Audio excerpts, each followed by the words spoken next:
Hello दोस्तों, आज मैं आपको एक बहुत ही इंटरेस्टिंग कहानी सुनाने जा रही हूँ। तो एक जंगल में बहुत सारे जानवर रहते थे।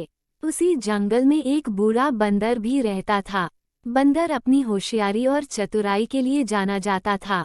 जंगल में जब किसी प्रकार की मुसीबत आती थी तो सभी जानवर अपनी समस्या का हल निकालने के लिए बंदर के पास ही जाते थे। उसी जंगल में एक बिल में एक खरगोश भी रहता था। एक बार खरगोश खाने की तलाश में कुछ दिनों के लिए बाहर चला गया, जिससे उसका घर बिल खाली हो गया। खरगोश का बिल खाली देखकर एक खरगोशनी उस बिल में रहने लगे। कई दिनों बाद जब खरगोश वापस आया तो उसने देखा कि उसके बिल में एक खरगोशनी रह रही है। अपने बिल में खरगोशनी को रहता देख खरगोश को बहुत गुस्सा आया और खरगोश ने खरगोशनी से अपना दिल खाली करने के लिए कहा, किंतु खरगोशनी बोली, मैं यहाँ कई दिनों से रह रही हूँ और अब इस बिल पर मेरा अधिकार है। इस बिल को मैं किसी भी हालत में खाली नहीं करूँगी।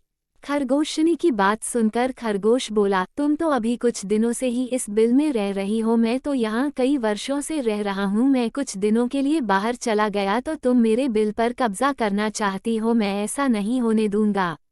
इस प्रकार दोनों में काफी वाद विवाद होने लगा और समस्या का हल ना निकलते देख खरगोश और खरगोशनी उस बूढ़े बंदर के पास गए और दोनों ने उसे अपनी अपनी समस्या बतलाई। बूढ़े बंदर ने दोनों को समझाने का बहुत प्रयत्न किया, किंतु दोनों अपनी बात से टस से मस नहीं हुए। दोनों ही बिल छोड़ने के लिए तैयार नहीं थे। दोनों की बात सुनकर बूढ़े बंदर ने कहा, मैं बहुत देर से तुम्हारी बातें सुन रहा हूँ और मुझे लग रहा है कि तुम दोनों में से कोई भी इस बिल को खाली नहीं करेगा। अब तुम दोनों बड़े हो गए हो और तुम्हारी शादी की उम्र भी हो गई है।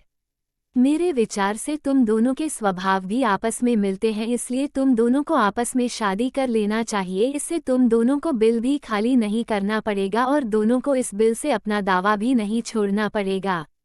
खरगोश और खरगोशनी दोनों को बंदर की बात बहुत पसंद आई और उन दोनों ने आपस में शादी कर ली।